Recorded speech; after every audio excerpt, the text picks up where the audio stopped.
The way I was hosting Churchill show, I was in charge of raw talent. I used to see young people kama chipukizi. Alikuja hapo kama ana hii nywele, Your Excellency. He was a good boy. He was very decent. I don't know what happened. And the way hawa wanakuja kama hawajulikani, later on, ndi hawa wanalipwa mamilioni ya pesa kuperform. Sasa unaita, wacha kuniitia KRA bwana. Lipa tax. Bwana. Tax lazima tulipe. Hiyo ni kweli. Kulipa ushuru ni kujitegemea. Pesa iko. Si mna postingi online mkiwa Dubai? Munaendanga na nini? Hiyo ni Samido. Lipa tax. Mambo ya Samido. Si wewe unajenga mlolongo? Si unajenga nyumba mlolongo? Sawa, wasanii tutalipa. Lipa tax. Si uko na Mercedes? Nani alikwambia uweke online? Lipa tax. Si unalipwa leo? Lakini wewe, nani niwaambia? Tuanze hapa. Mimi nitalipa because you know why? Because by the grace of God with Talanta Hela, most people here, when an artist goes through a problem, the artists go online, wanaweka pay bill. We want to make sure pia hiyo maneno imekwisha kabisa. Never again.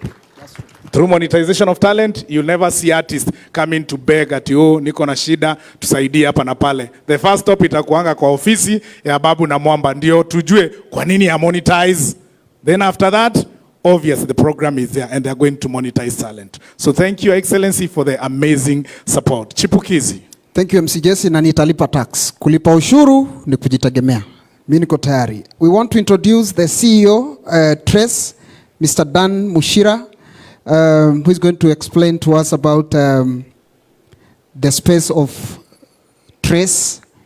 They have a project called Who is Next? I think it's more of a... It's also harnessing talent through their channel, and they're going to explain to us what they are doing together with Talanta Hela in harnessing talent in this country. Welcome, Danny. Sir, thank you, Jesse and Chipukizi. Your Excellency, all protocols observed. I think Trace has been doing business in Africa for the last 20 years. We've done channels in Kenya. We do Trace Mziki, we do Trace Gospel, we run FM radios. We basically work with young people, like you've seen today in the music industry. Our mission really is to empower and entertain. And today we're very proud to partner with the Ministry of Arts, Youth Affairs to launch Trace Who's Next. And Trace Who's Next is a talent search initiative that we've crafted with the Ministry for the last couple of months that talks to not only unearthing talent, but also nurturing talent using Kenyan creatives. And after nurturing that talent, exposing that talent, using our platforms across the world internationally so that we can actually talk to what it is everyone is talking to about monetization. So from an empowerment perspective, our objective is really to ensure that every 3 months we are taking a cohort of 30 creatives from Kenya, exposing them on the national and international stage using our platforms, but more importantly, giving them platforms where they can be able to create money from their IP, from the music that they actually develop.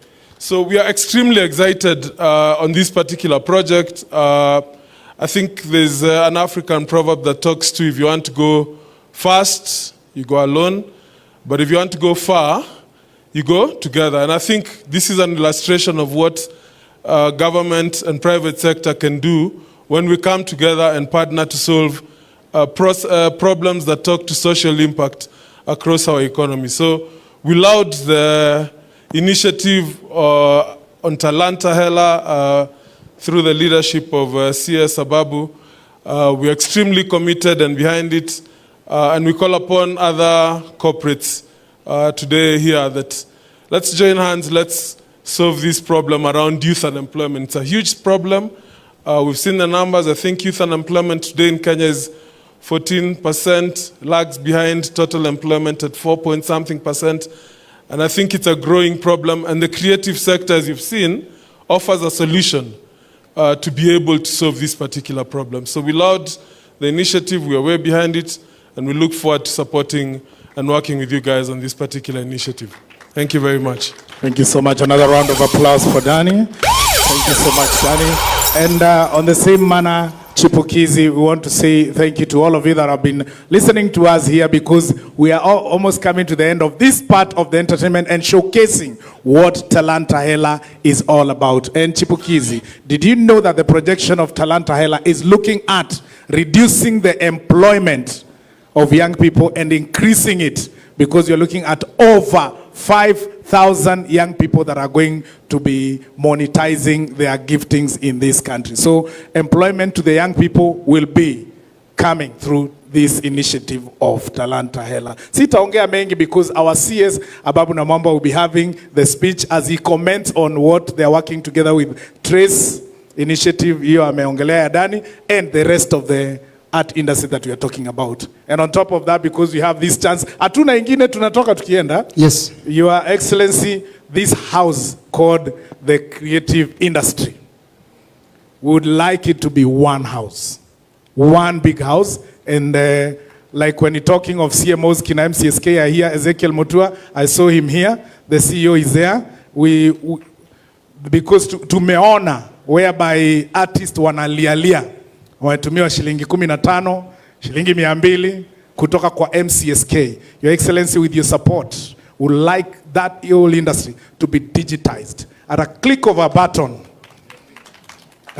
button, artists get their money. No interference ya mtu yoyote when it comes to the monies that are being collected, just like the Hustler Fund.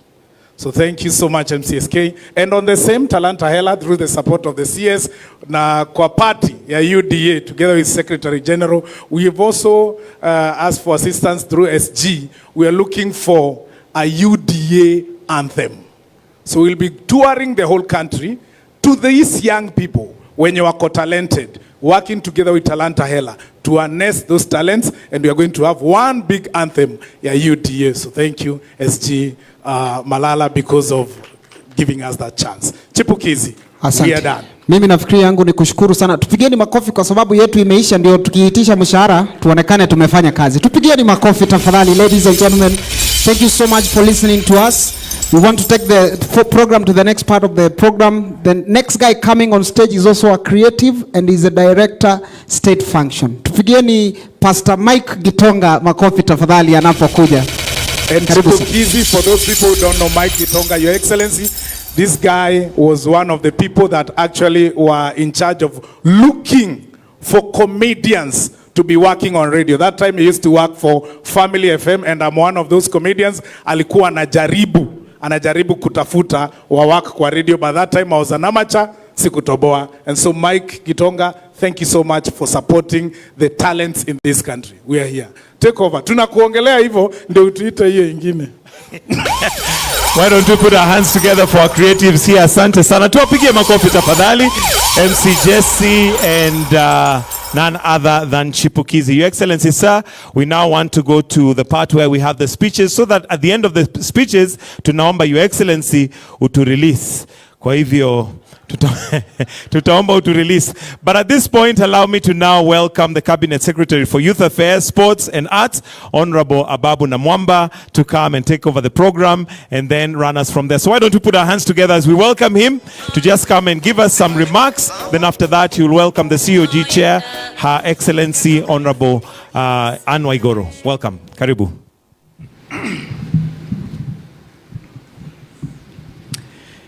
Mr. President, asante sana for this very historic moment.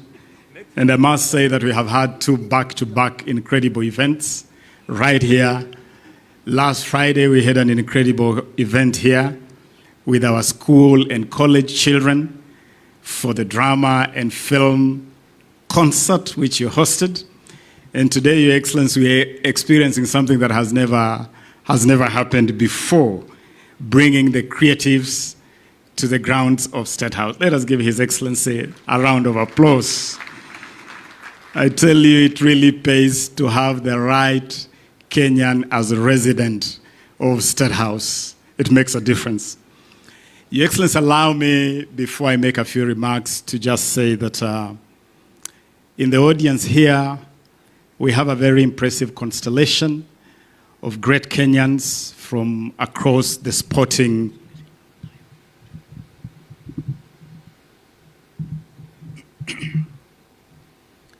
We have great Kenyans from across the sporting spectrum. We have some of the greatest legends that have defined our sporting heritage, our sporting history. Today, as you know, Your Excellency, you started off this ceremony by flagging off celebrations marking the 70th anniversary of rallying in Kenya. Kenya has been at rallying for 70 years, 10 years longer than our independence history. And to celebrate that, we have a series of activities which will be running until the 22nd, when the 2023 WRC Safari Rally kicks off for 3 days.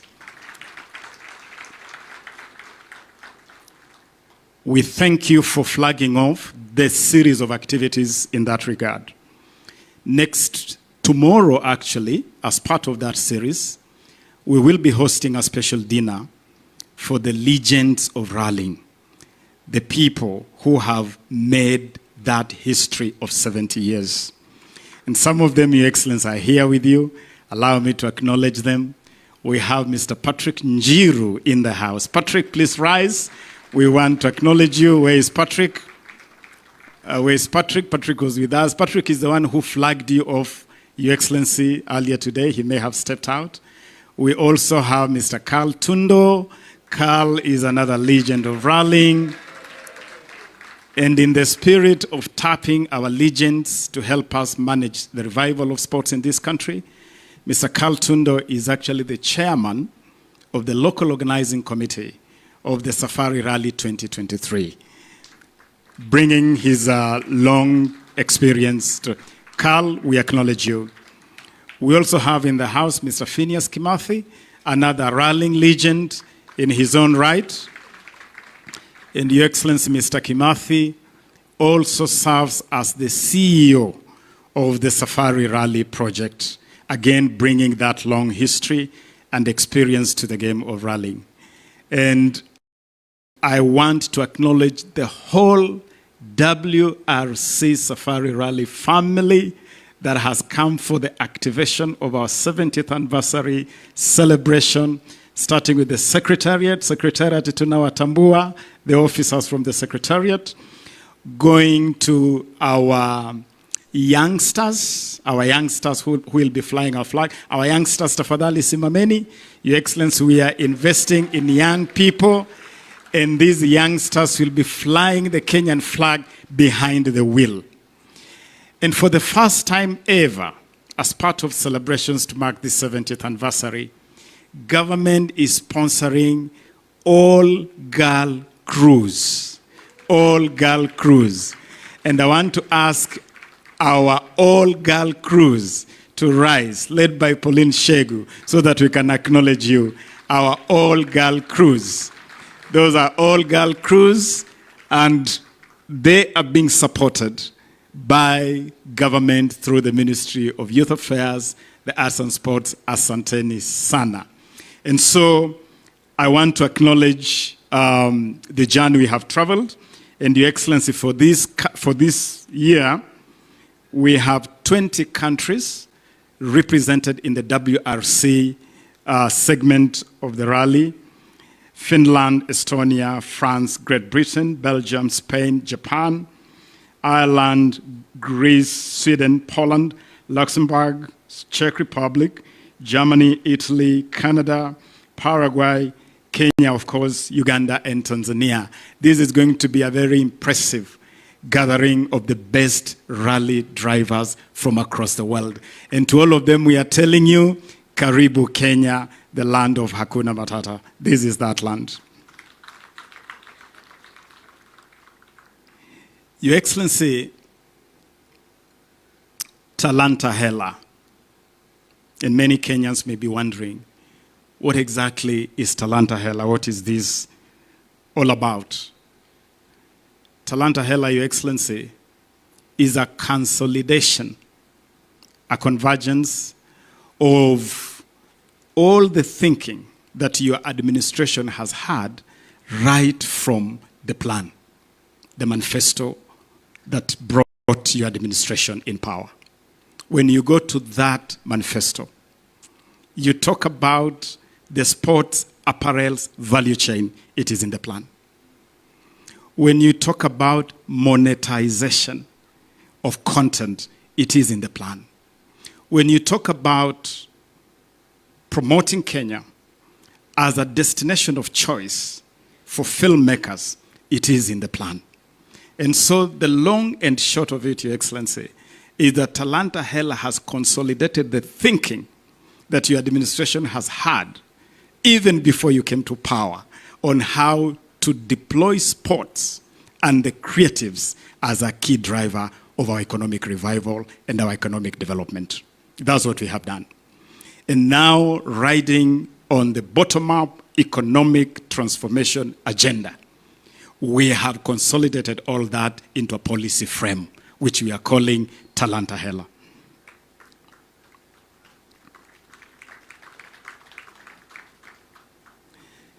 Your Excellency, it must be acknowledged that we inherited a mess as we came to office, a total mess. Speaking about the space, you graciously have allowed me to manage on your behalf and on behalf of the people of Kenya. We inherited a sporting arena that was in disarray. Football had been suspended by FIFA for over a year. There was no football completely. Doping had reached such a crisis level that Kenya was on the verge of being banned by World Athletics. Essentially, our sporting arena was grinding to a halt. Your Excellency, the whole creative space was scattered all over the place. Never before had there been an effort to join all these dots you have seen here today. The dot of film, music, fashion, pageantry, talk about acrobatics, and all that, what you can call the whole creative space. It was scattered all over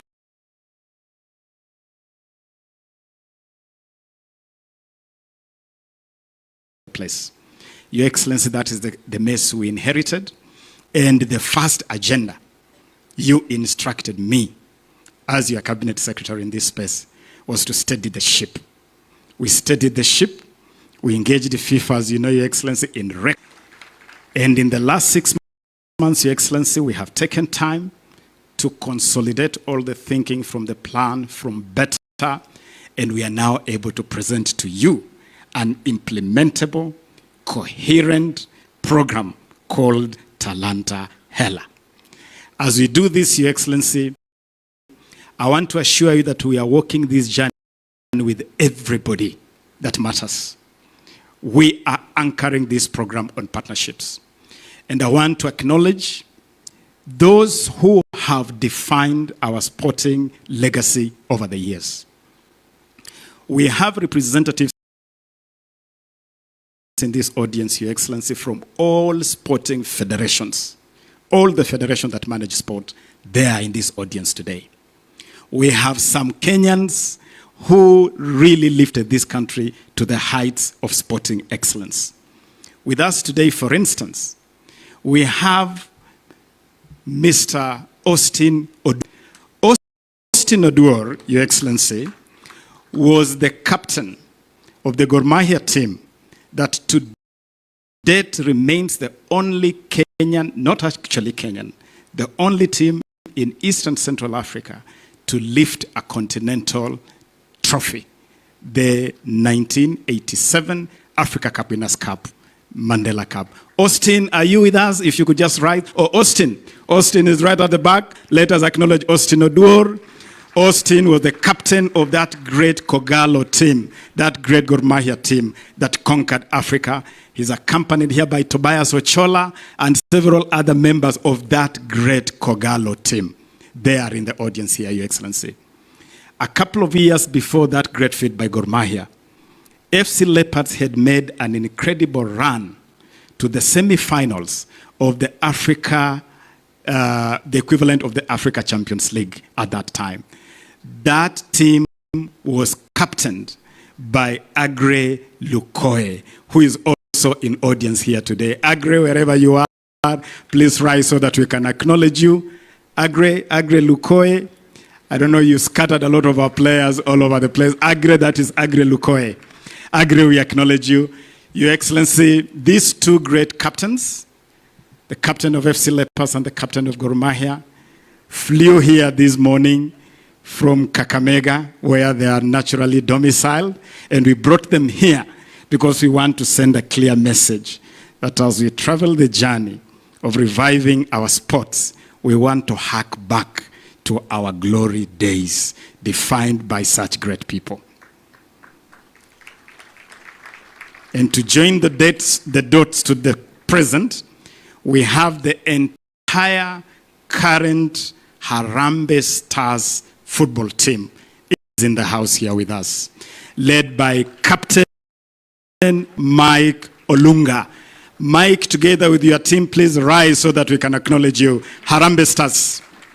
Mike, together with your team, the whole team, and Coach Firat, may you rise. That is the Harambee Stars. This team is right now preparing to start the journey to the World Cup 2026 with the qualifiers that start in November. Failing to plan is planning to fail. Na safari ya kesho hupangwa leo. We have started early preparations to make this team competitive as they get to the qualifiers for World Cup 2026. They are already in camp. I visited them yesterday and gave them financial support to enable them travel to Mauritius tomorrow to participate in a 4-nation tournament that is part of their preparations. And so, Your Excellency, you instructed me to steady this ship and to fix the mess. And this is what we are doing, sir. This is exactly what we are doing. Your Excellency, let me also acknowledge the athletes, some of our greatest athletes who are here with us, led by the President of Athletics Kenya, General Retired Jackson Tuwei. Jackson, if you are in the house, please rise. We want to acknowledge you, General, together with our entire athletics team. I have seen Mary Mora, who ran very well in the 800 meters the other day in Morocco. We acknowledge you, Mary. Acknowledge you, Mary Mora, together with all the other athletes who have come here today. And the message we are sending, let me also acknowledge the president of the National Olympics Committee of Kenya, the legend, Dr. Paul Targat. Dr. Targat, if you're in the house, Dr. Targat may not be here, but I want to acknowledge Dr. Targat because between Athletics Kenya and the National Olympics Committee and government, we are waging a total war against doping. A total war against doping. And we are saying we shall win the war against doping. Your Excellency, you hosted here Lord Sebastian Coe, the president of World Athletics. We gave a guarantee that we shall win the war against doping. And we are working with all these athletes in that respect. Your Excellency, revival of our sports is therefore the first agenda in this whole Talanta Hela journey. But as we do that, as we revive, as we steady the ship, there are a couple other things which we are doing in that space. Number one, we are investing in talent development. And Your Excellency, of course, you know, because you have given these instructions, that we invest in an ecosystem of academies so that we can grow talents from the grassroots coming up. And we are doing academies in schools, in communities, and in all the stadia that are run under government. Your Excellency, even as we develop academies, we must invest in the current players, in the current generation of players. And we are therefore actively commercializing the game, commercializing sports. And one of the things that we have sorted, I'm glad because Kenyans are asking about this, is that they no longer see live broadcasts, that they no longer see sponsorship. Your Excellency, again, with your leadership and with your guidance, we have put together a mega package that will see the return of live broadcast and sponsorship for clubs participating in our leagues. And as you committed, again, harking back to the plan, as part of developing football from the grassroots, today, Your Excellency, you'll be flagging off the inter-county, bottom-up, grassroots football program that is part of that whole agenda. And I want to acknowledge our governors and their CECs for sports with whom I have traveled this journey since we started planning this. Part of Talanta Hela, Your Excellency, is also consolidating that creative space. And as I have already noted, it is the entire spectrum, from music to film to pageantry to fashion, as you have seen. And as you do that, Your Excellency, we want to start by joining the dots. We announced here last Friday that it all starts in our schools and in our colleges. And we have established an impressive system to tap this talent right from the school ecosystem. And that is why, even for purposes of consolidating that space, we have asked the two PSs, Your Excellency, PS Belio Kipsang here, Daktari, responsible for basic education and that school ecosystem, and PS Ismail Malim here, responsible for youth affairs and the arts. They are leading the journey of joining the dots of the school ecosystem to what Talanta Hela is doing. And we are doing it deliberately by even financing the activities that are happening in schools through the ministry. But as we do that, we want to see money flowing in the pockets of our creatives. The Talanta Hela logo you see behind us, Your Excellency, is a creation of young Kenyans. This logo was the winning logo in a competition we ran countrywide, and that competition was won by a young Kenyan called Job Ogweno. Job, are you in the house? If Job, you are in the house, please rise. That is Job Ogweno, the winner of the Talanta Hela logo competition. And for this competition, Job walked away with 300,000 pesa mfukoni as a way of acknowledging that talent. And then number 2, number 3 also got money for that. We have also deliberately moved, Your Excellency, to make sure that competitions in theater, in film, are also rewarded monetarily.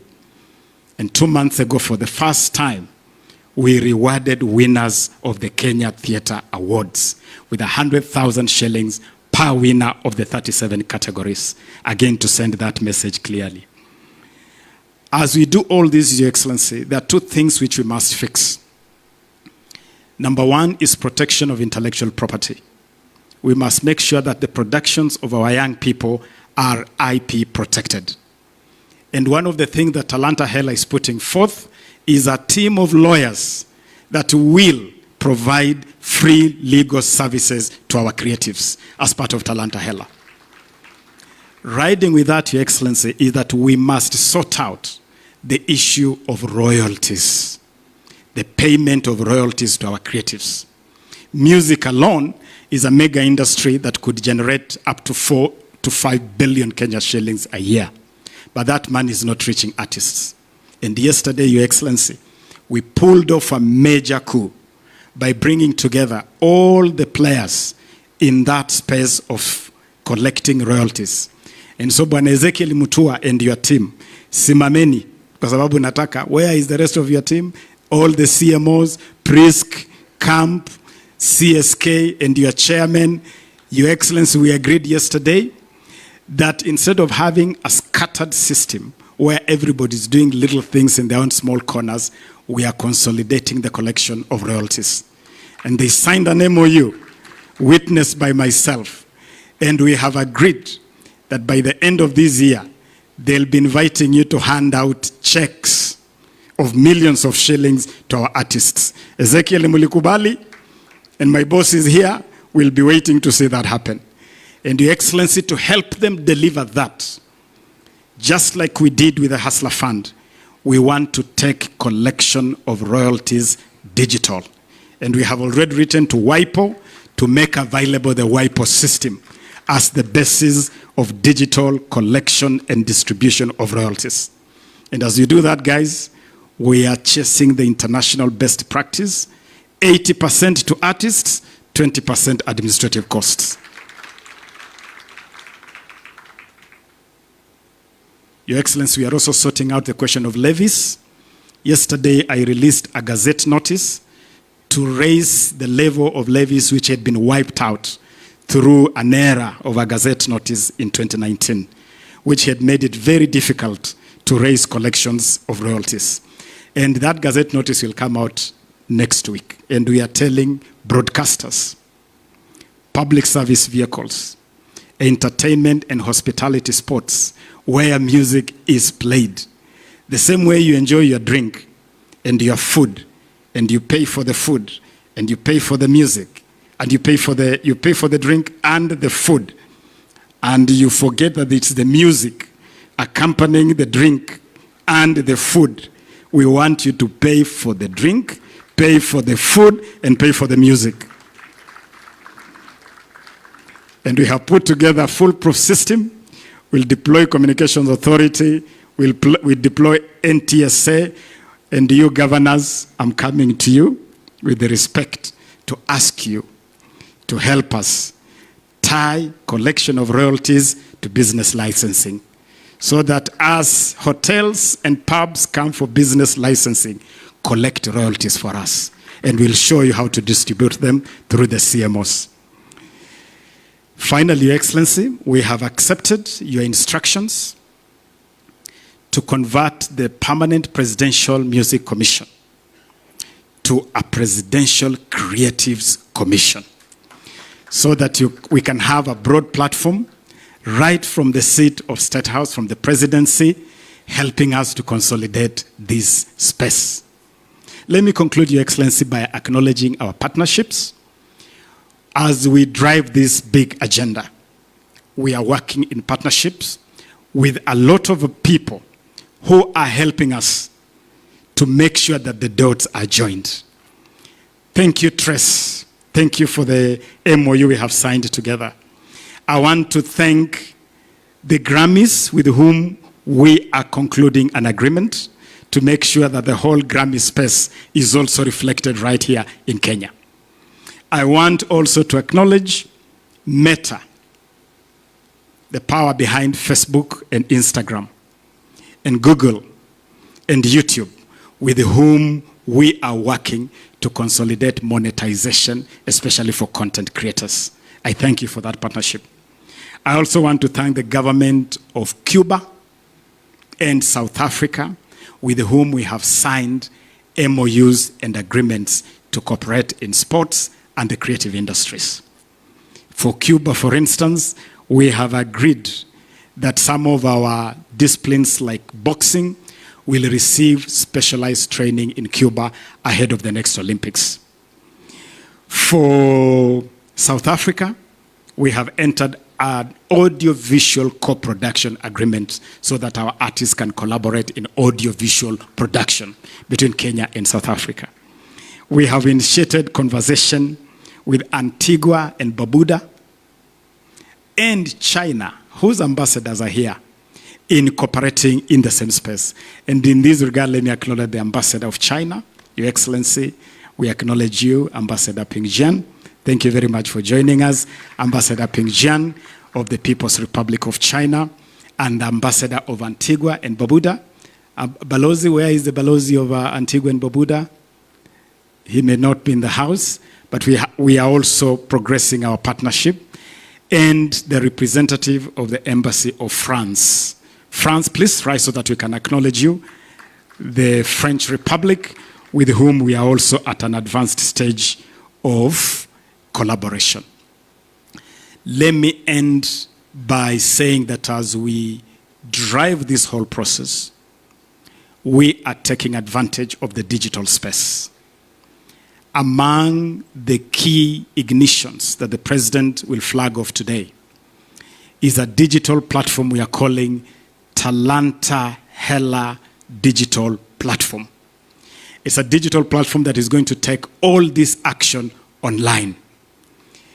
And on that platform, we'll be able to identify talent from the remotest parts of this country. Take an example of a young boy in Wajir who believes they can play football. They can take a 2-minute clip, go onto the Talanta Hela app, upload that clip, and it will be picked up in a command center, an assessment center that we have set up at the Kenya Academy of Sports, where we are populating with the scouts and judges to be able to assess this talent and progress that talent. That app is going to revolutionize the way we undertake our sports. Ultimately, we have no doubt that Talanta Hela is what Kenya has been waiting for. Talanta Hela will turn our talents into pesa mfukoni for our creatives. And for us, it is a big box ticked by the Kenya Kwanza administration, a promise delivered by His Excellency President William Samoei Ruto. Asanteni sana. I believe I can go ahead to invite Her Excellency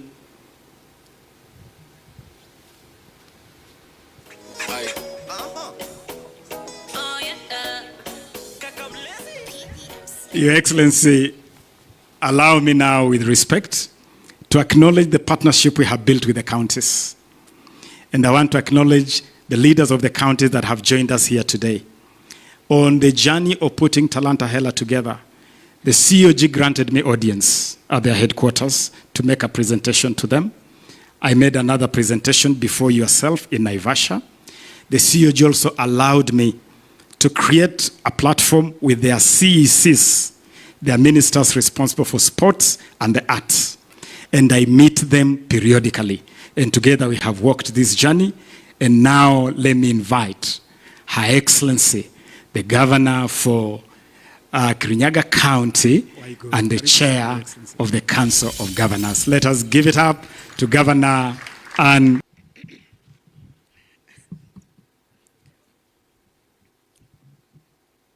Your Excellency, the President of the Republic of Kenya, Your Excellency Dr. William Samoei Ruto, Prime Cabinet Secretary, my colleague, Excellency Governors, Cabinet Secretaries present, Ambassadors, High Commissioners, Members of Senate, Members of National Assembly, Principal Secretaries, County Executive Committee members in charge of sports, Chairs of County Assembly for sports committees, distinguished guests, ladies and gentlemen, good evening. Time is gone, so I will not read my speech. I think some of the things that we're going to mention have been mentioned already. Your Excellency, allow me to thank you for allowing us as county governments to be part of this milestone event and the launch of the Talanta initiative. We are extremely grateful for the partnership that we have had with the national government as county governments. We also would like to express our sincere gratitude to the partnership and support we have had from the Ministry of Sports, working together with our sports committee. Allow me, Your Excellency, to take this time to recognize my colleagues who are here by just mentioning their names. I would like to recognize Governor Nadif from Garissa. Kindly give them a clap for the work that they are doing with the national government. Governor Jeremiah Turkana, Governor Nyaribo, Nyamira, Governor Wavinya from Machakos, Governor Kangata, Muranga, Governor Lusaka from Bungoma, Governor Kachapin, West Pokot, Governor Natembea, Trans Nzoia, Governor Malombe, Kitui, Governor Mutula, Makueni, Governor Jonathan B. Wasingishu, Also, I'd like to request that we recognize all the deputy governors representing their counties. All Governor Simba Arati, how can I forget you? You are part of the presentations today.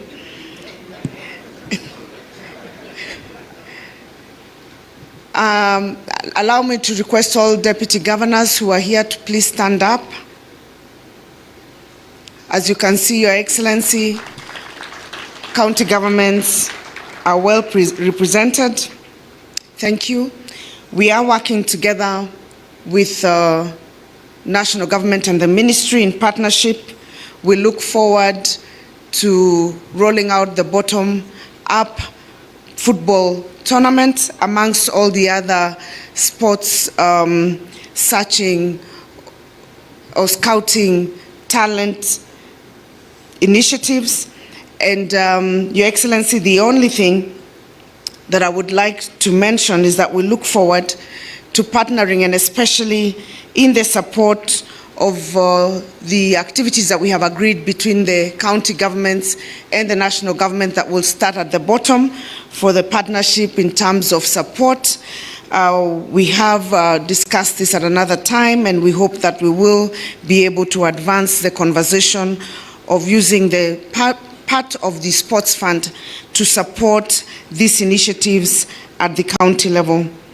Your Excellency, allow me also to join hands in embracing the Talanta Hela initiatives and its profound mission of nurturing our local talents.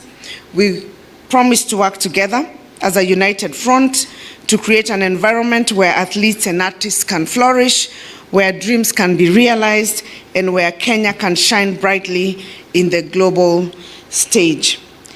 Your Excellency, before I sit down, I am informed that Kenya is yet to bid for Miss World International. Your Excellency, I would request that the ministry, I did not hear them mention it, that takes up the initiative to bid. And Your Excellency, other than that, Kirinyaga County is offering, when Kenya wins this bid, to host the event. I hope that you will indulge us. Thank you, and God bless you.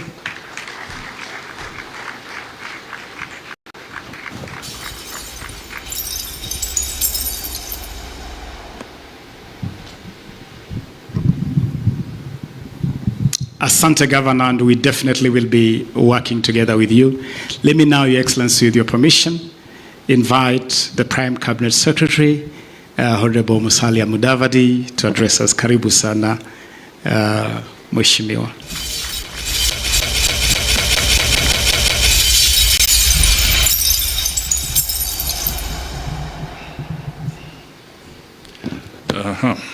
Your Excellency, the President, Dr. William Samoei Ruto,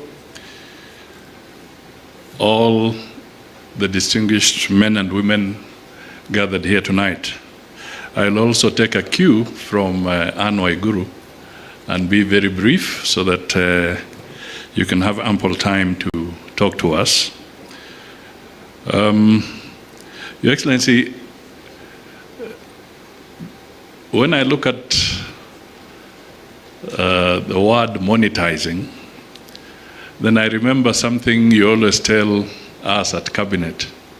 Sometimes tuwache hii kizungu kingi na tuzungumze lugha ambayo inaeleweka. So I was trying to figure out if I landed in Vihiga today, what would I tell them about Talanta Hela? And I came up with something. I would say, Talanta Hela ni mapesa.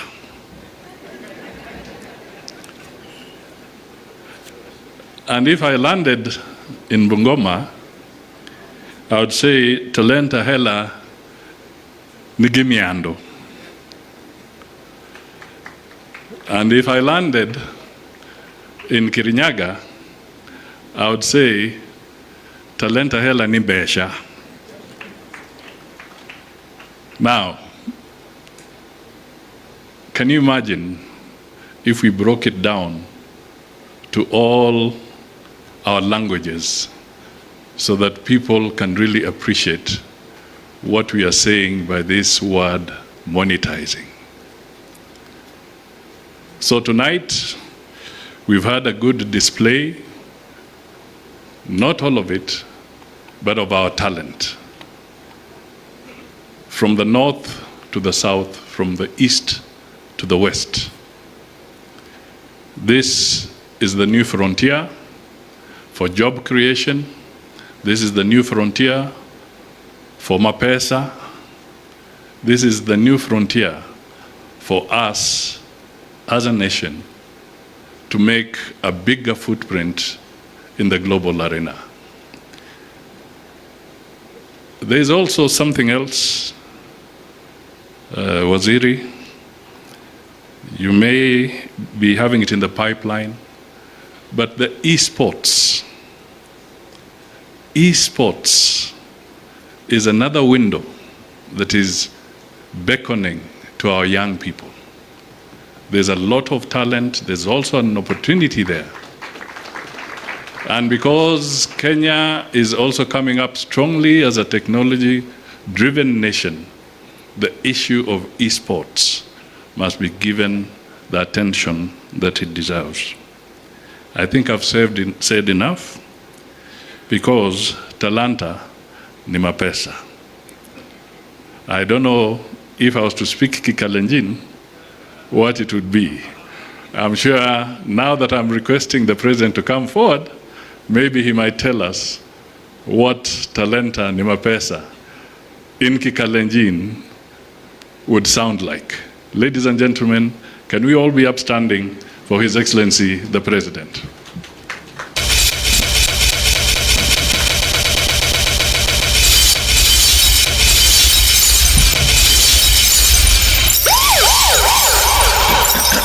Asanteni sana, tafadhali tuketi chini. Asante sana Bwana Prime Cabinet Secretary, Waziri Ababu na Mwamba na mawaziri wengine, my good friends, our governors from various counties in Kenya, the leaders of our sports and creative industry, sportsmen and women, thespians na watu wote ambao wameshiriki katika sehemu hii. Good evening. Hamjambo. Kwanza, let me take this opportunity to welcome all of you to these grounds. I know it may be the first time for some of you. For those of you who are coming here for the first time, karibuni sana. For those of you who are coming here again, karibuni tena. I look forward to working with all of you. I want to congratulate the men and women I have from the rallying community, the sports leaders who are here, the crafts people who came there, and all the talents that have showed up this evening. Let me say a couple of things. First, let's put a round of applause to Ababu na Mwamba, my CS for Sports and the Creatives. You all agree with me that we have the right man for the job. I have a very interesting relationship with this Ababu na Mwamba. I am the one who forced him to go to politics in the first place. I walked to his office and I told him, I have read an article and I think you are a good politician. And then when I went to the elections this term, Ababu na Mwamba was working with us at the Ministry of Foreign Affairs. And because he was my friend, one morning he came and told me, I want to resign. I asked him why. He said, because I want to support you. And I know it's going to be very difficult for me to support you and keep the job I have. I tried to dissuade him not to resign. But I was not very successful. After a few days, he told me, I want to resign. I told him, you go resign. He went and resigned so that he can come and campaign with me.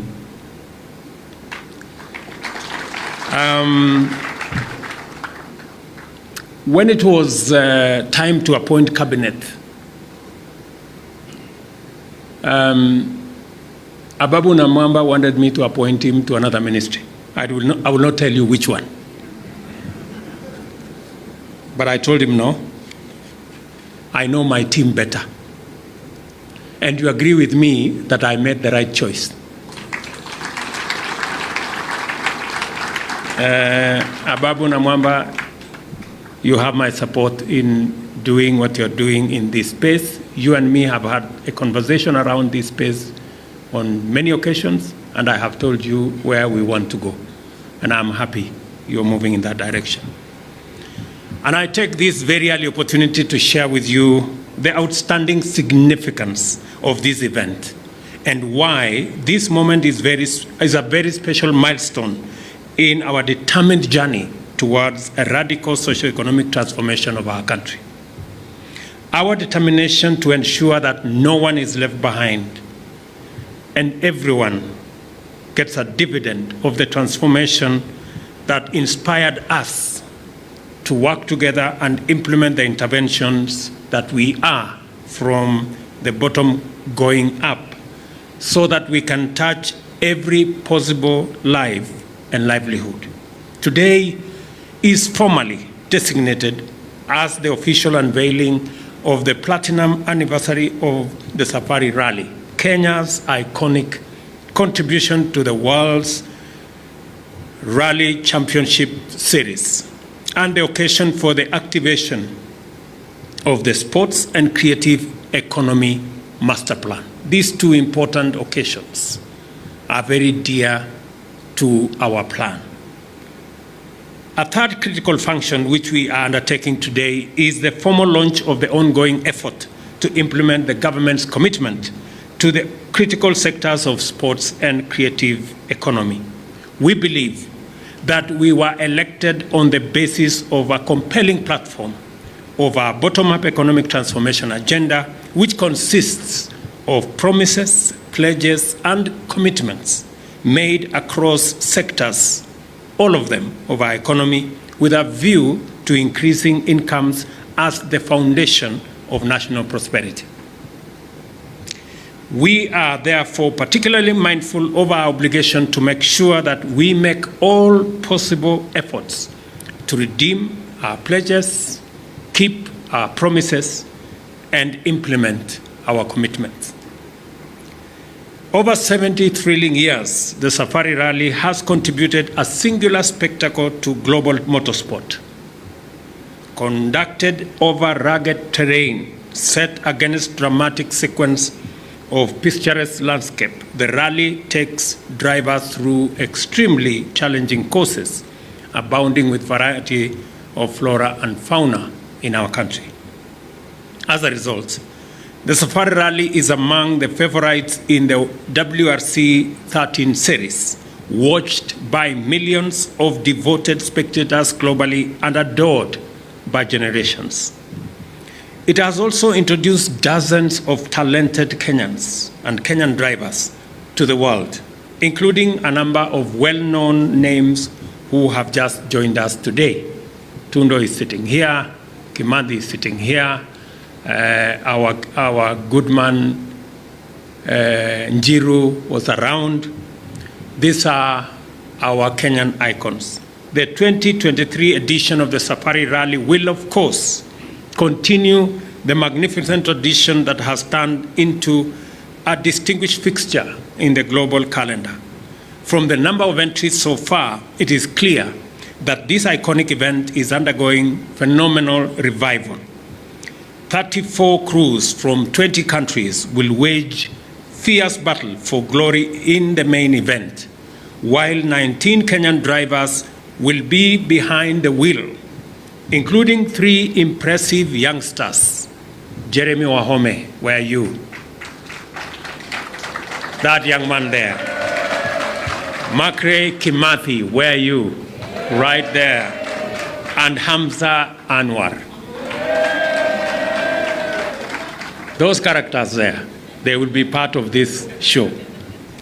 Demonstrating that Kenya is truly coming of age in fundamental ways, this rally will have more than 5 women crews. Tuwapigie makofi jameni. Can our women crews stand up?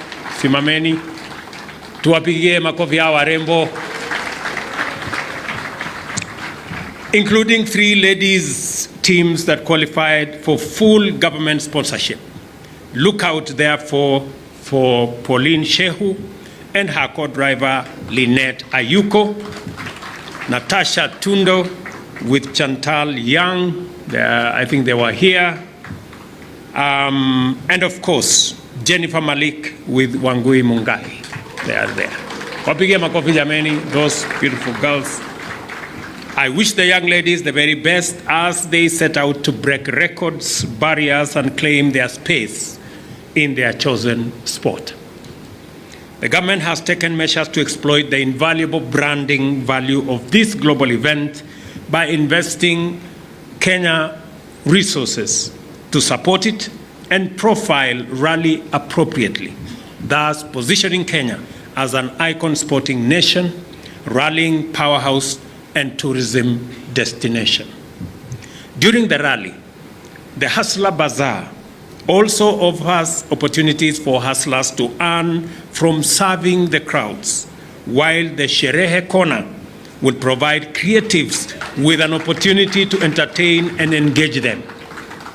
Look out for our Kenyan creatives, and please listen to our Kenyan music. And don't forget what Ababu said, remember to pay. Everybody will come out as a winner, and this is the power of sports and creative economies to ignite growth. When I flag off the rally, I will be setting off a very important phase of our project to transform sport in Kenya and make talent truly rewarding.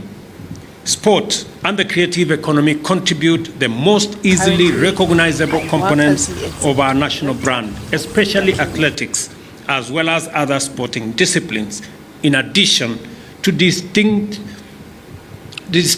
music and other artistic offerings. Notwithstanding this undeniable contribution to the richness of our national identity, global reputability, competitiveness, and creation of thousands of jobs for talented Kenyans on a full-time basis, the sector remains far from its full potential.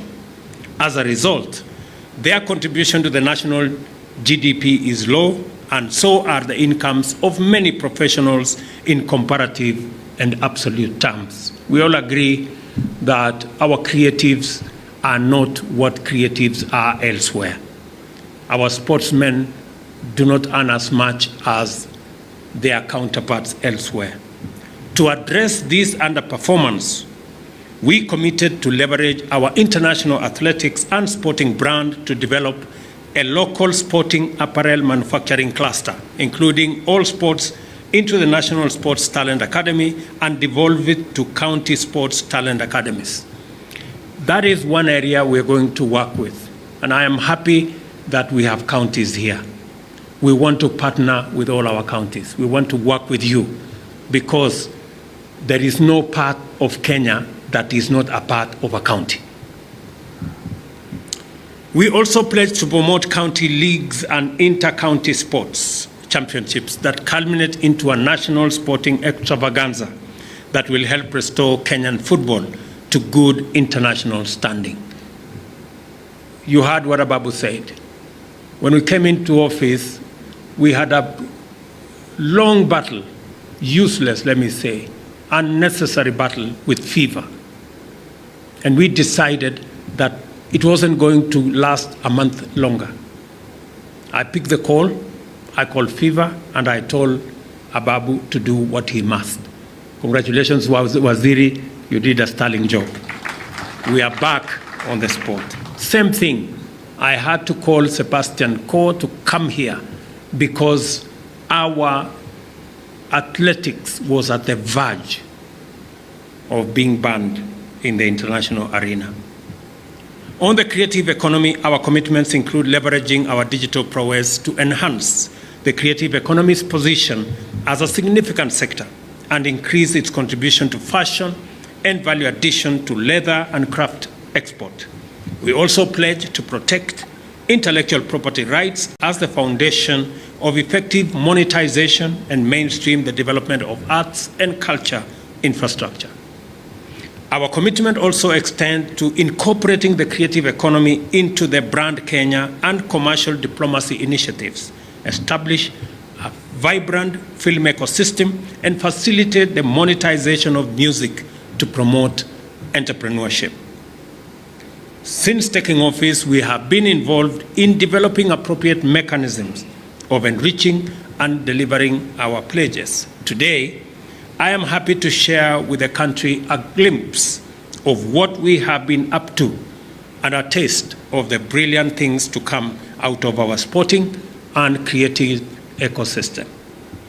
It is the intentional refinement and elaboration of our pledges and promises that have now been developed into the Sports and Creative Economy Master Plan, or Talanta Hela. Under it, we are committing to facilitate the development of legal frameworks, economic institutions, and organizational mechanisms to promote the effective and sustainable monetization of all talent in our sports and creative economies. Through this convergence, Talanta Hela projects the government's determination to turn competitive capabilities across all sporting disciplines and expansive spectrum of the creative industry into music and dance, film and theater, fashion and pageantry, digital content creation, as well as literary and fine art. These are all sectors that for a very long time did not look serious. Many people were wondering, how does this become part of a country's economy? We were here last Friday listening to our school children, and I tell you the talent in those kids is amazing. We had a script here that was world class. I'm wondering why we continue to watch those things of Afro cinema continues when we have much, much superior content that we can show in our TV stations. We are doing a great disservice to our young men and women, to the talent we have in our country, by not profiling them appropriately. And I did undertake to them, as I do to you, that this is the journey that we are going to travel together. That is why today we have a master plan on sports and the creative economy. And it's going to incorporate, as was said here by the minister, it is because in our plan, if you look at our manifesto, these are clear issues that came from the people of Kenya. As we travel around the country, we listened to every sector and they told us what they needed us to do. And that is what we have been working on so that we can deliver. By facilitating the development of a competitive ecosystem of sporting and creative talent and monetizing all possible opportunities, Talanta Hela formalizes entrepreneurship in these sectors, enhancing their potential contribution to economic transformation. Through these strategic pillars, the Talanta Hela Master Plan will mobilize sectoral stakeholders, including schools, federations, clubs, private academies, and other partners in a robust, inclusive, bottom-up endeavor to deliver 6 key outcomes. The first, of course, is the revival of sport from the grassroots through satellite sports academies beginning at the school level, through community to regional stadia, which culminate in the Kenya Academy of Sports at the national level. We will be working with the counties we have there is a subject that has always been used against me, the stadiums. Now I am here, and I am going to sort out the stadiums. I have told my good friend Ababu here, since this was a big problem, every time there was something, the people was, Wabi Stadium, you know? Now we will demonstrate to you what it is and how we are going to do it and how it's going to become the epicenter of not just football occasionally, not just athletics occasionally. It's going to be the epicenter of all creative economy interventions, making sure that it works for everybody and it works always. The National Academy will be established by expanding the resident academy of the Moi International Sports Center, you know, the one that in Kasarani, to incorporate modern training and accommodation facilities that meet international standards. It will also become the national hub for identifying, developing, marketing, promoting and monetizing talent across all sporting disciplines, including, Mr. Tundo, motor rallying. And we just gave 3 vehicles today to begin the training of those who want to be rally drivers. I think it is going to be a new beginning. The second pillar entails interventions to formalize the creative economy, actualize its full potential, and enhance its contribution to our national GDP beyond its current share of 5.3%. To do this, Talanta Hela will pursue the enhancement of intellectual property rights, streamline royalty administration, establish fully equipped creative hubs, support for fashion and visionary, rationalize the rewards and incentive system for creatives, and support nationwide grassroots creative talent search, development, promotion, and monetization. We spend about 350 billion Kenya shillings every year in advertising. And the counties are here, the national government is here. We should spend at least 10% of that advertising to advertise through our creatives. That will give our creatives 35 billion Kenya shillings. It will hire millions of the young people, talented young people who come out of our schools, the people who come out of our colleges, the men and women who are sitting in this auditorium today. And this is money we are already spending in advertising. I saw the script by the gentleman who was singing here about the Hustler Fund, about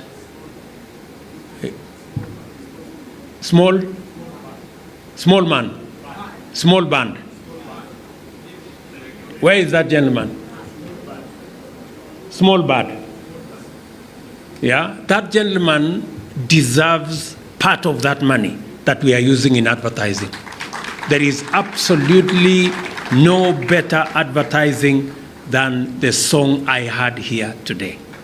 And that's why I'm saying the 350 billion shillings we spend in advertising, 10% of it. And Waziri, I want you to work with the rest of government to make sure that that money goes to our creatives. I am very happy. This good man, yeah, huyo mungwana huyo, he sang here a wonderful song. My good friend, you persuaded me that we should take some of the 350 billion shillings and make it available to you.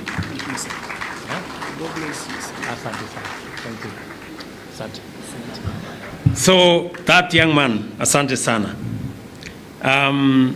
Let me also say that I am very happy that we are now working together with all the actors in the creative space, in the music space, so that royalties can go to the to the right beneficiaries.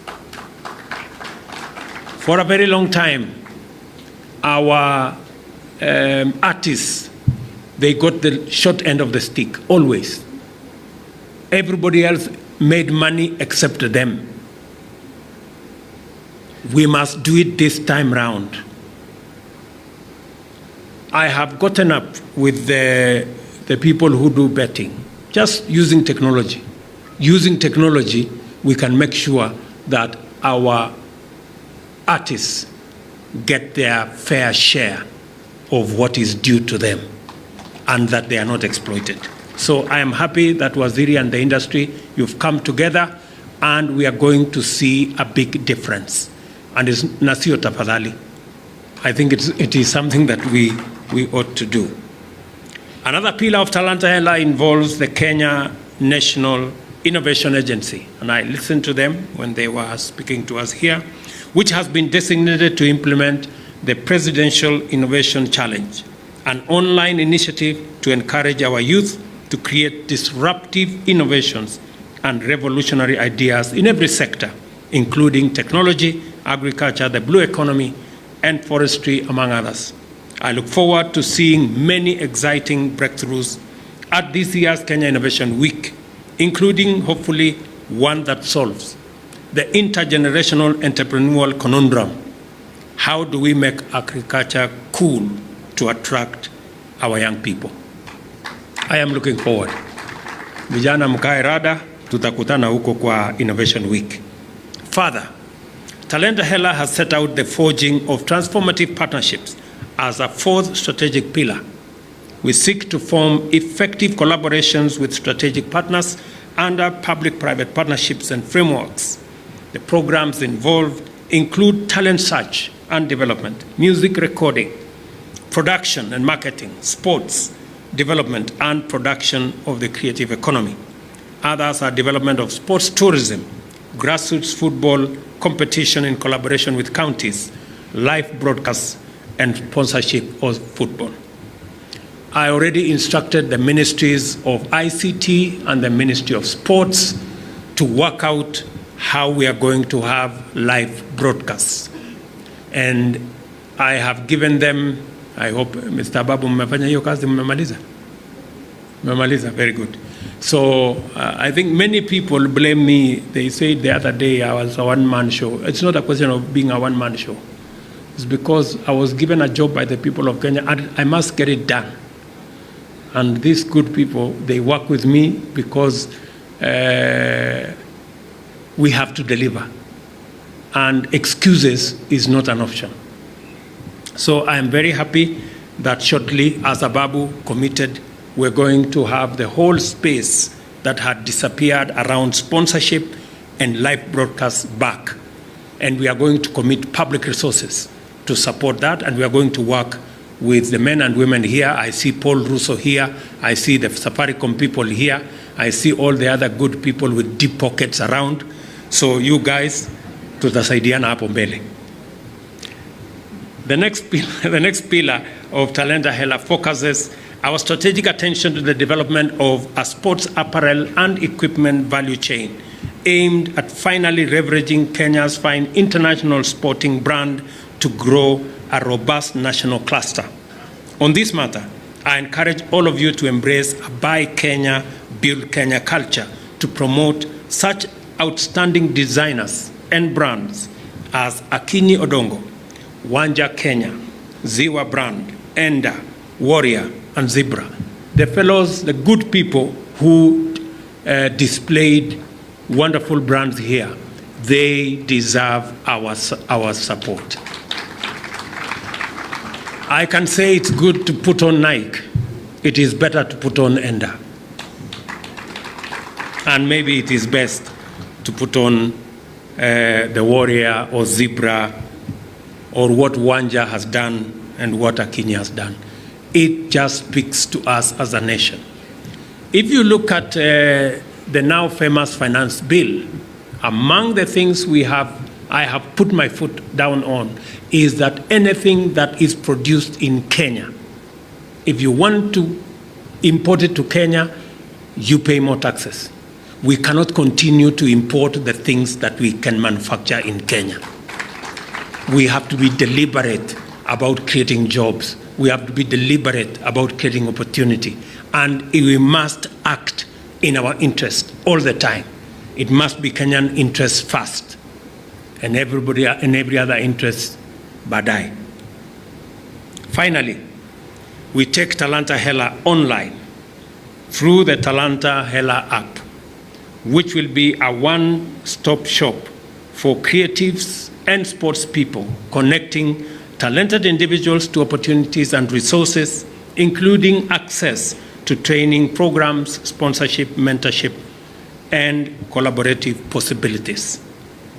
The essence of Talanta Hela is a bottom-up economic transformation agenda approach to the sporting and the creative economy aimed at making them sustainably support large talent by monetizing every possible opportunity, formalizing talent development, and positively affecting education, manufacturing, tourism, and medicine, among other sectors.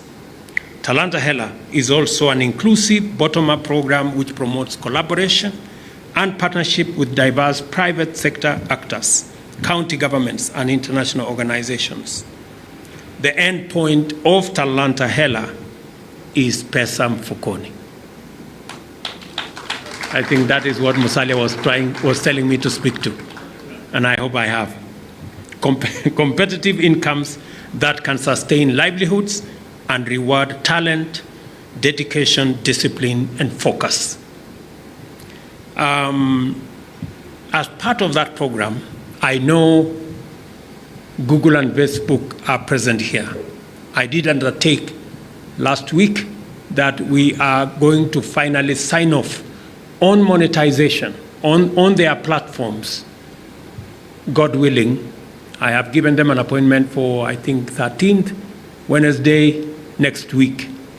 The Google guys, are they still here? Maybe they have stepped out, but tell them, when you see them, tell them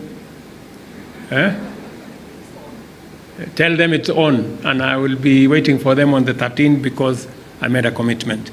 So let me ask all of us, because this is the space that is available to us. It's not going to be business as usual. The creative sector is not a joke. It is serious business. And it is very important, because my focus in this year's Jamhuri on the 12th will be around arts and the creatives.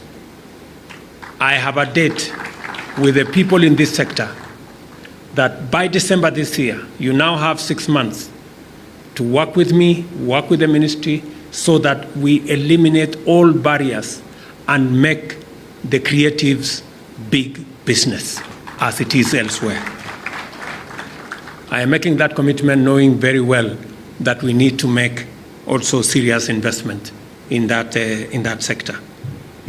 As I conclude, I remind you to mark June 22nd, 2023, so that you can participate in the Safari Rally right from the flagging off of the first car at the ramp at the Kenyatta International Convention Center. I also remember that on Jamhuri Day, I will be awarding the winners of the Presidential Innovation Challenge and the National Championships of the Inter-County Football Tournament. Sasa counties mujipange. You know, we will be, and have you agreed on what is the prize money, Ababu? You have? Iko chapa? Very good. Sasa watu wajipange. Na tutangojea huko Simba Arati na wale wengine, make sure you are in the finals. Yeah, and sorry, Madam Anne Waiguru, you didn't introduce Simba Arati because he had been introduced earlier amongst the content creators.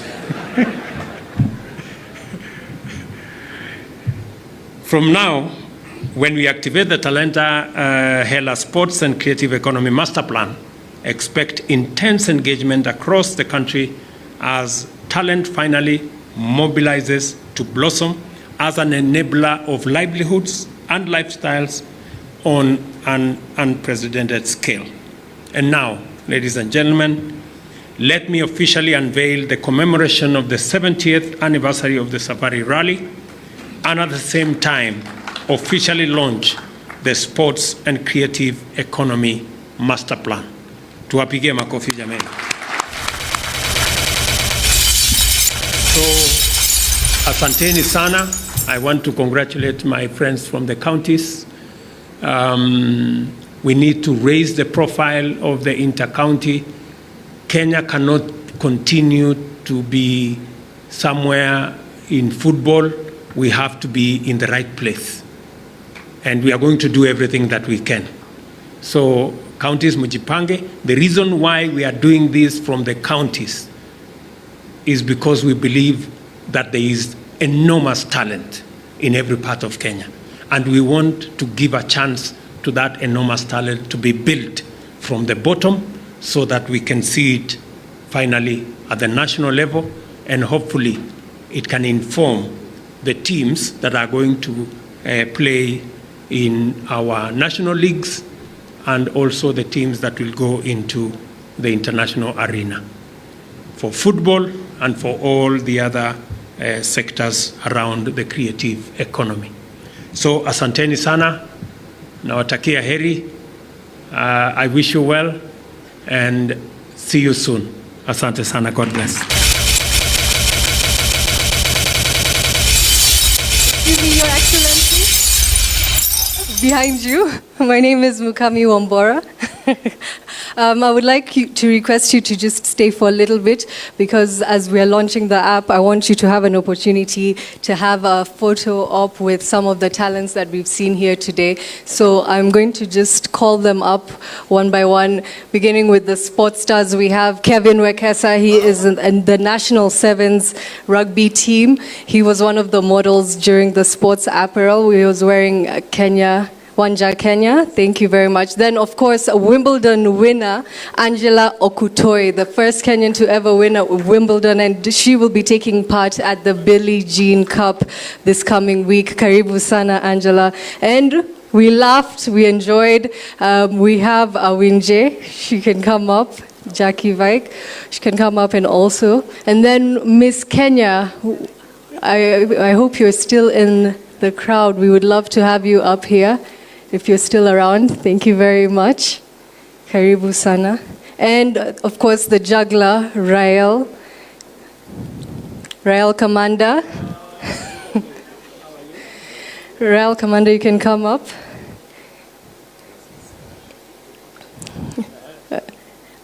Okay, thank you. I think this is great. I think with that, we can now play the video that will describe how the innovative search will take place across the country. Thank you, Her Excellency.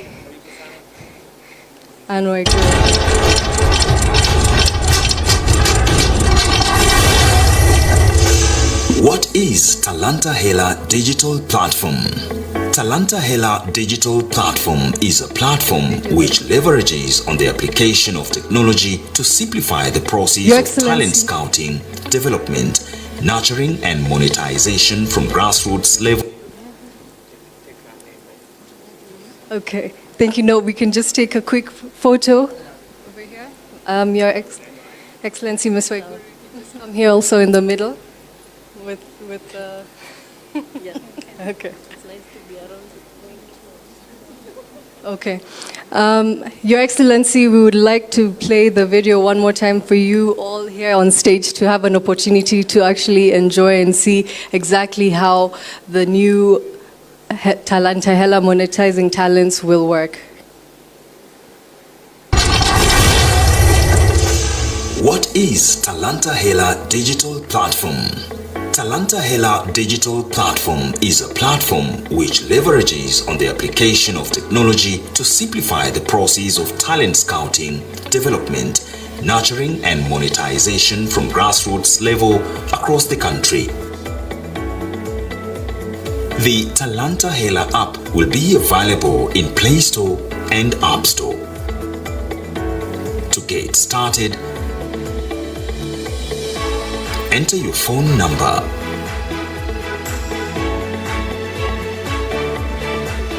Verify the OTP code sent to your phone. To complete the registration process, A. Enter your name. B. Verify your phone number. C. Enter your ID number.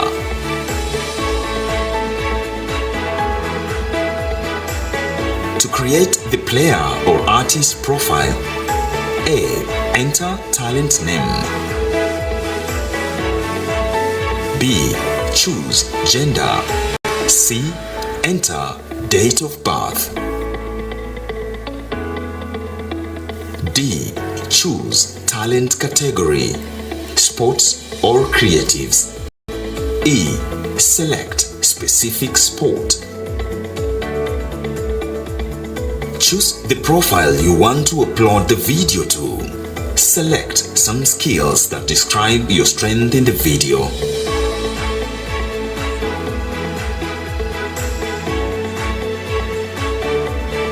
Upload the recorded video, audio, document or image from your gallery or record one using your phone camera.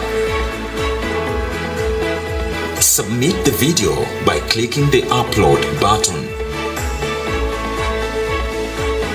You are now at the Talent Screening Hub. You will be notified of your progress. Scouting Portal.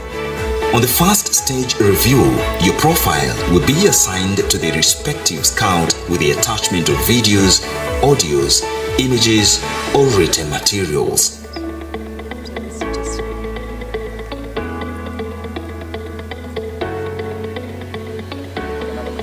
The scout reviews the videos, then approves or declines the profile with the reason of either action.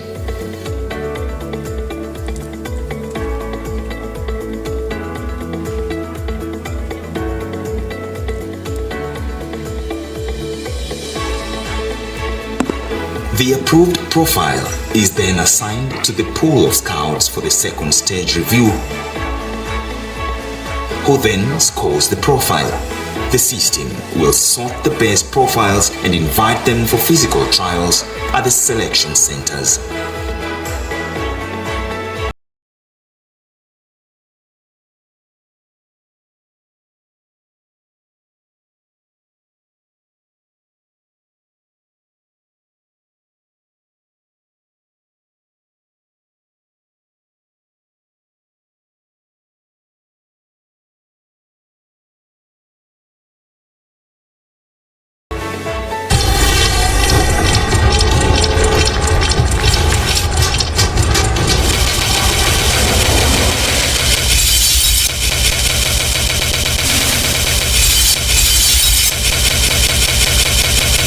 That, ladies and gentlemen, is Talanta Hela. It's gone digital.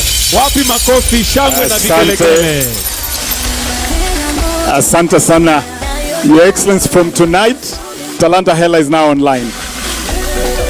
And as you've seen from that platform, talent can be taken from any part of this country, come all the way to the National Academy at Kasarani and processed through this program, taking advantage of the digital space. And Your Excellency, this app has been developed by young Kenyans who I want to acknowledge. Daniel Msugut, together with your team. If you can rise wherever you are, these are young techs who have been responsible for building this. Let us acknowledge those young people, Dan, Victor, Obai there, and the rest of the team who are responsible for building this app. Asante sana. Your Excellency, we are going to ask you now to do the activation of the football, the inter-county football. Allow me, before I do that, to acknowledge our local partners that we are working with. We have worked with them the journey of the rally, and we are looking forward to working with them the journey of revival of sports. Mr. Ruto of the Kenya Commercial Bank, please come forward. The representative of CFAO, formerly Toyota Kenya, and the representative, yes, please come back, Mr. Real. The representative of Safaricom, tafadhali njoo hapa. Your Excellency, these are very, very treasured partners. KCB, asante sana, for people, for better. And together with the CFAO. And finally, the pride of Africa. Alan, please come here on behalf of Kenya Airways, who are similarly treasured partners.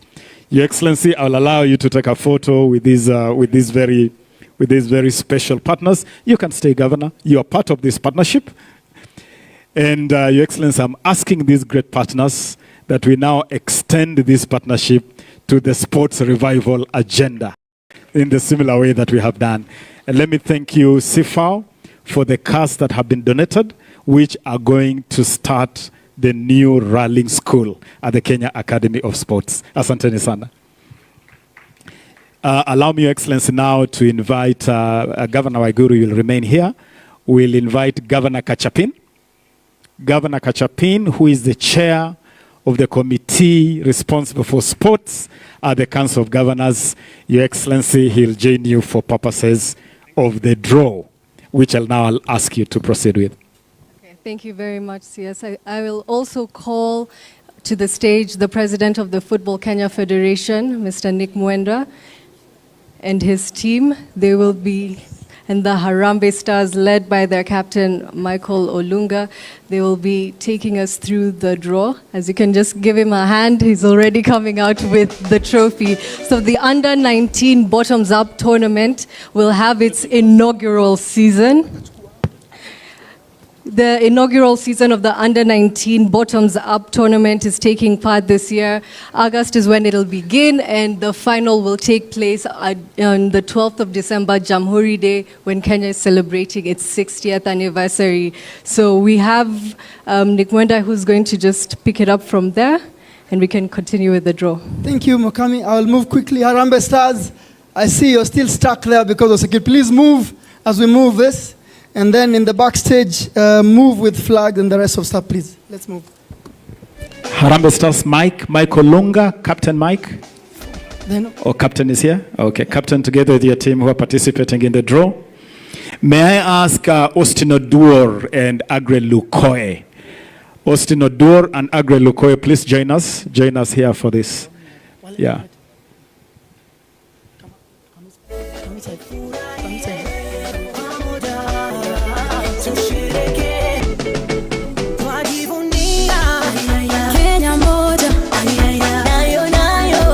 so I will explain what's going to happen. Very shortly, His Excellency will do a draw. The bottom-up tournament, Talanta Hela tournament, will be played in every county. A county team will be selected.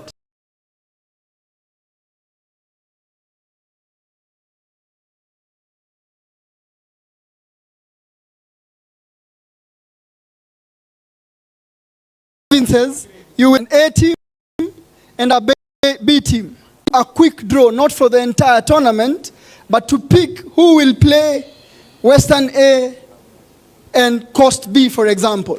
So he will do that with the players. Doreen will guide him how to do that. And then after that, we will hand with the CS the trophy to him.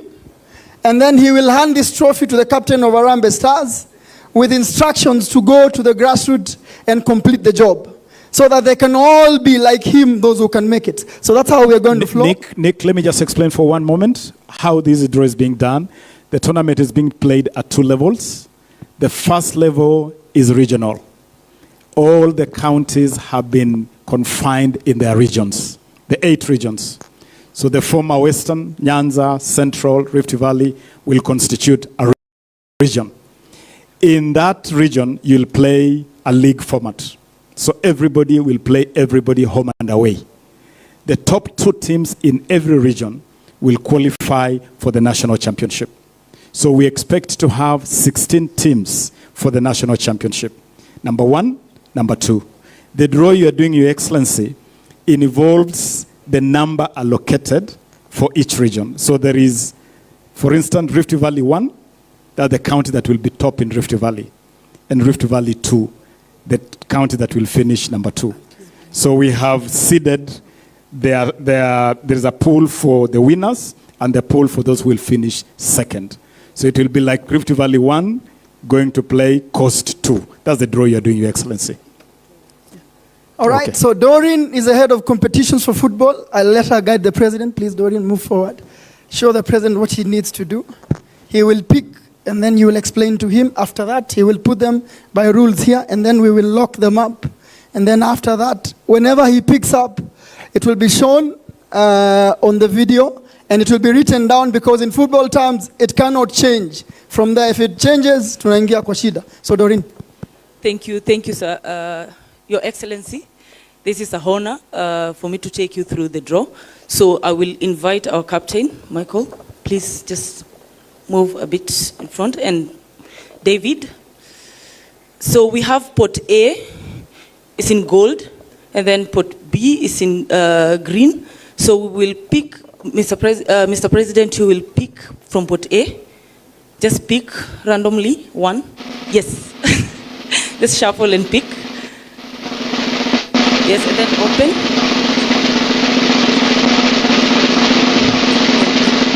Give me the balls, sorry. And then,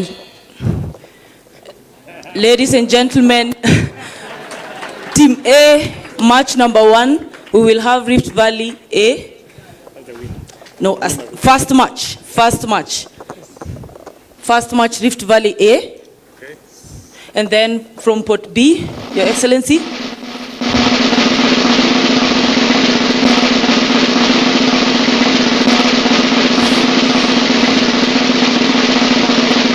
From pot B, we have Coast B. So the first match will be Rift Valley A versus Coast B.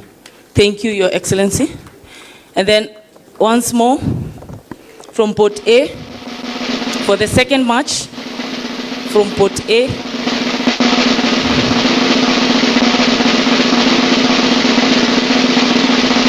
we will have Central A for the second match, and they will play against, from pot B,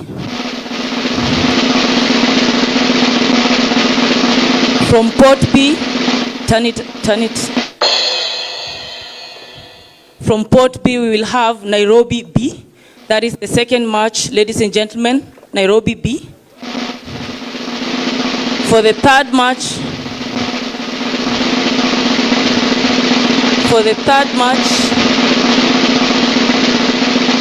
we will have Central A. For the third match, Central A, and they will play Central A will play Western B. That is the third match, ladies and gentlemen, Western B. And then for the fourth match, ladies and gentlemen, for the fourth match,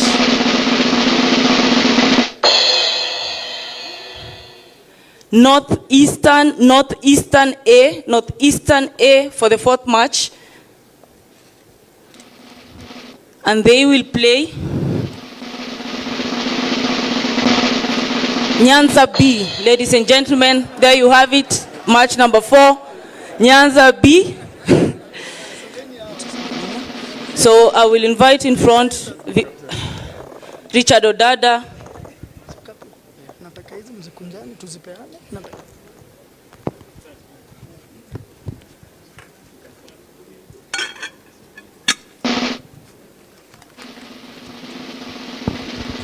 Just to be clear for everyone, these are for both the women's and the men's matches. Western A is drawn. Western A has been drawn. Pool, pot B.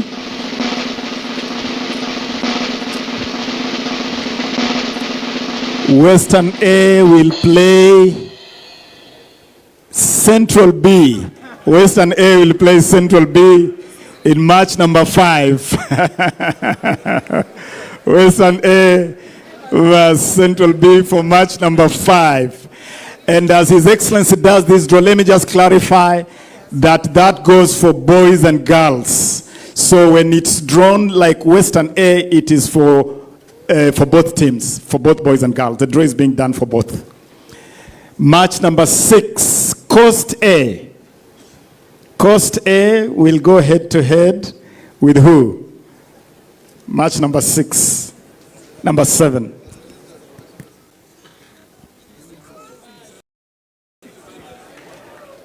Coast A against Rift Valley B for match number 6. Coast A against Rift Valley B. Match number 6. Match number 7. Nyanza A. Nyanza A, match number 7. Nyanza A will play against who? Nyanza A will play against Central B. Central B against Nyanza A. Governor Anne Waiguru, uko na kibarua.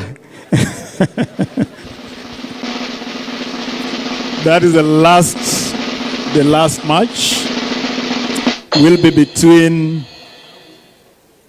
Nairobi A.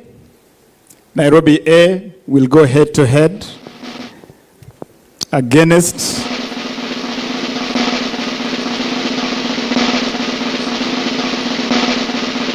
Nairobi A plays Northeastern B. Nairobi A, Northeastern B. Ladies and gentlemen, let's give it up to His Excellency the President. It's going to be hot, it's going to be exciting.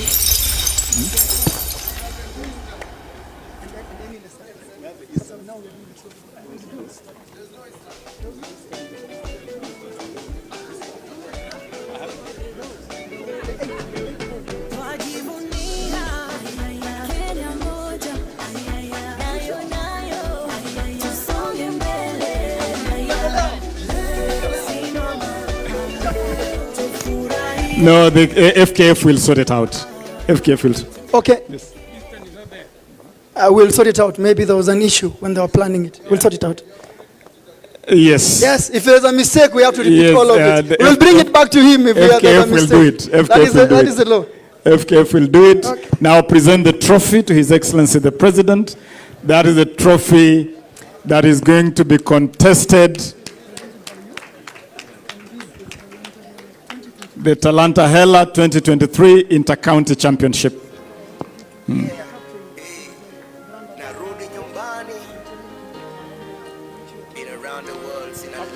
The Harambee Stars captain is the brand ambassador of this tournament, Mike Olunga. Asante sana. And now, Your Excellency, you'll present balls. Yep. Yeah, that is the final game. That's the ball that will be played on the final. Your Excellency, that ball is with you until 12th December. You'll place it at the center of the pitch for the final game. I will come with it. Yes, yes, Your Excellency. But now you'll hand balls and flags to each county to signify that we are ready for this. Yeah, Your Excellency, I think it'll be time for you to present the balls and the flags. I think we can start with the governors who are already on stage.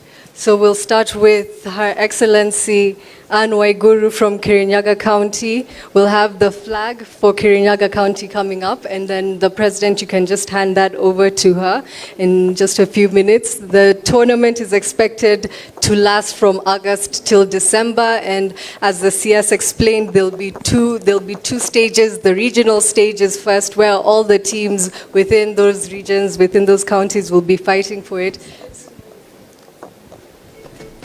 Thank you very much. This is Sharon. She's coming up to hand over the flag and the ball.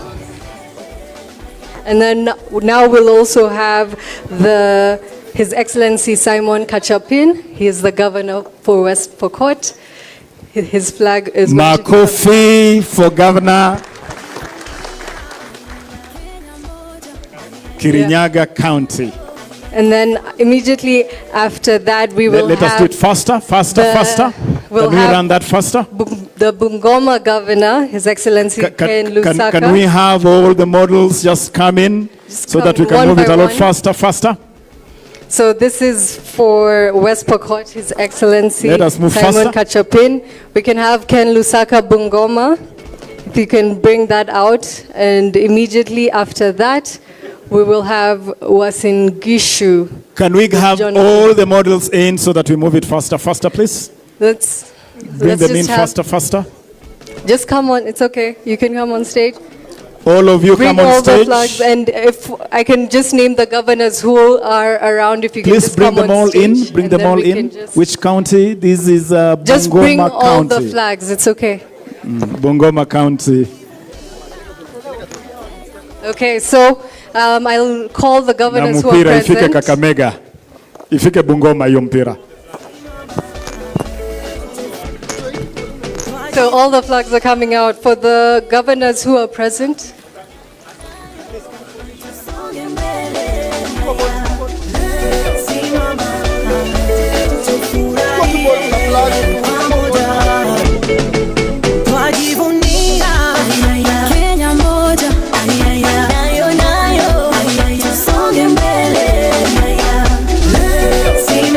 Keep announcing the flag. Keep announcing the flag. Madam MC. Keep Okay. announcing the name of the flag. The next one is which? Okay, if the governors who are present can just also come on stage. His Excellency Amos Nyavero for Nyamira. We have His Excellency Mutula Kilonzo Jr. from the Makueni governor. We also have in the House, Next. Jeremiah Akiamis from Turkana. If you can just come up on stage for that final photo op. We also have His Excellency Julius Malombe from Kitui. If you can come up on stage, and the Garissa Governor Nathif Adam. Machakos County, quickly please. Her Excellency Wavinya Ndeti, if you can come up on Wavinya stage. has been here. And then we have His Excellency Irungu Machakos. Kangata, if you can come up Move on stage. next.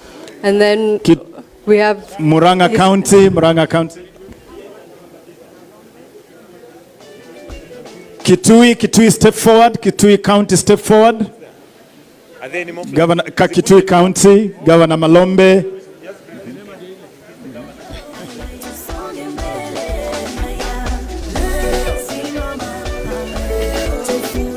Trans Nzoia ni nani? Trans Nzoia step forward. Trans Nzoia County. Trans Nzoia step forward. Governor natembea. Tembea na hiyo flag na mpira. Governor natembea, asante sana. Governors, please remain here with your flag. Just remain here. Karibu sana.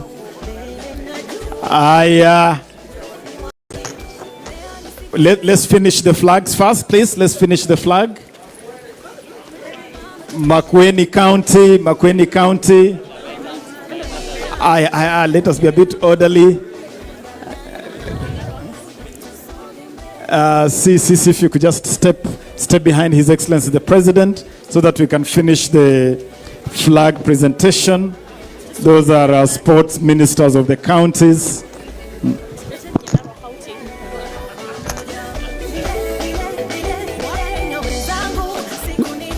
Those who don't have the flags, kindly just step back this way. We have the flags on this side. The other counties that don't have the flags, step back this way. We pick them. Makueni County, Kisii County, Governor Simba Arati.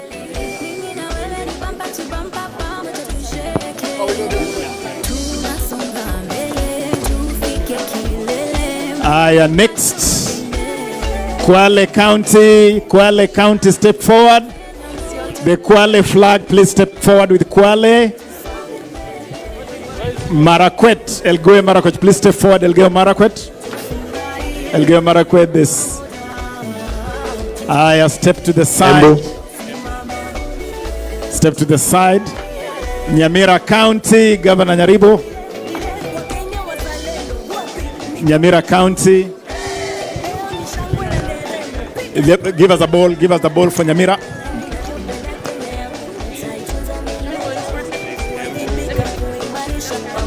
The next flag in Inani.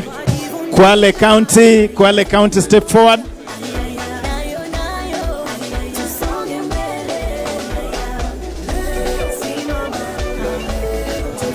Leta mpira. Siaya.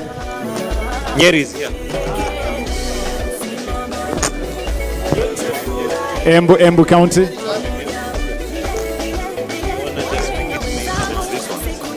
Let us have some order. Please. Everybody will be called. Just have some order. Migori County. Taita Taveta County, step forward. Nyandarua County. Taita Taveta County.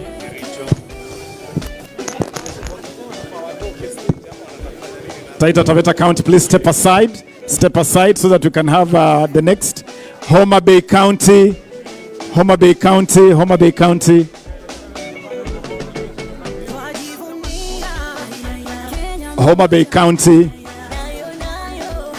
CECs, I'll ask you as you receive, please step down. Step down because we want governors to take a photo with His Excellency the President. Governors, please don't step away.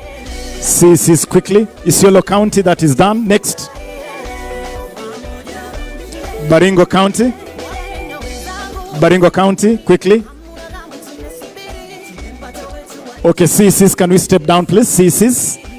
The CECs, let us step down, please. CECs, step down, please, for a moment. You will have your moment with His Excellency the President. CECs, just step down for a moment. We want to finish with your governors. Maliza hii picha. Thank you. CCs, please step down. CCs and deputy governors, step down for a moment. Please step down. Step down, please. Busia. Waziri Kwenye, Asante, let us step down, please. Vihiga County. Let us step aside, please. Let us step down, please. Let us step down. Kilifi County.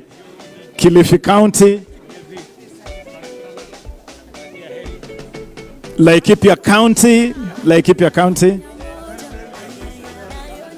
Step down, please, as you receive the flag. Step down. Laikipia County. Samburu County.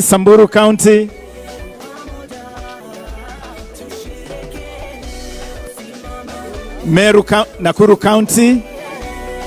Meru County. That's Meru County. Marsabit County.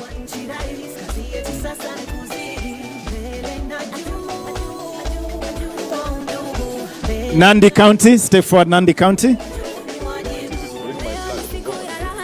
Bungoma, please bring the flag. The CEC Bungoma, bring the flag to your governor. Bungoma County. Kakamega County, quickly, please. Kakamega, take it back.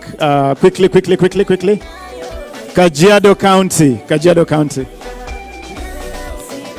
Bring the Bungoma flag to His Excellency the Governor. The Bungoma flag. Quickly.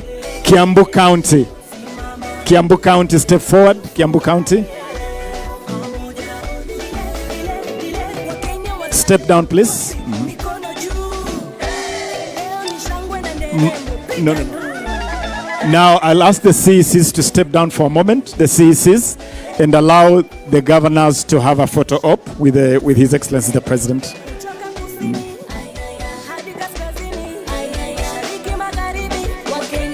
So governors, I'll ask the Excellencies governors.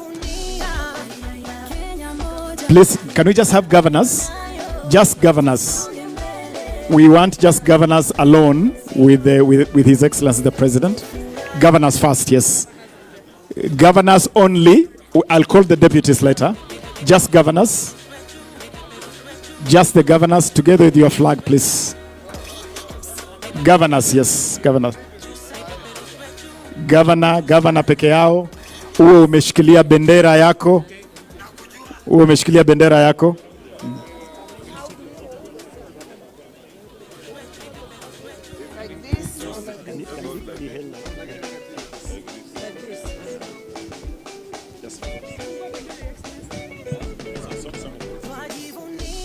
Haya, tushike bendera hivyo mbele, kwa haraka. Everyone else, please, let's go sit. We only have this. Everyone else except the people taking the photos, let's sit so that they can be able to take the photos. Please, everyone else, let's go sit. If you're not a camera person, please be seated.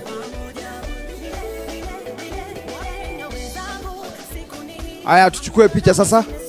Please be seated. If you're not taking any photos, please be seated at your place.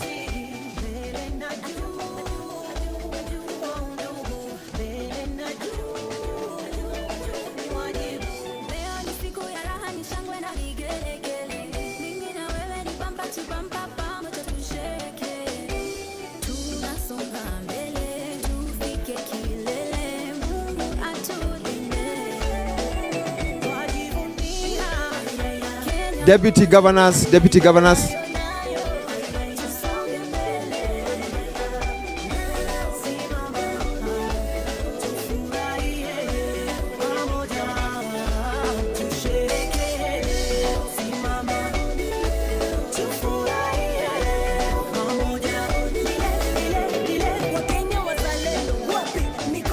The deputy governors, please come for your photo. Deputy governors.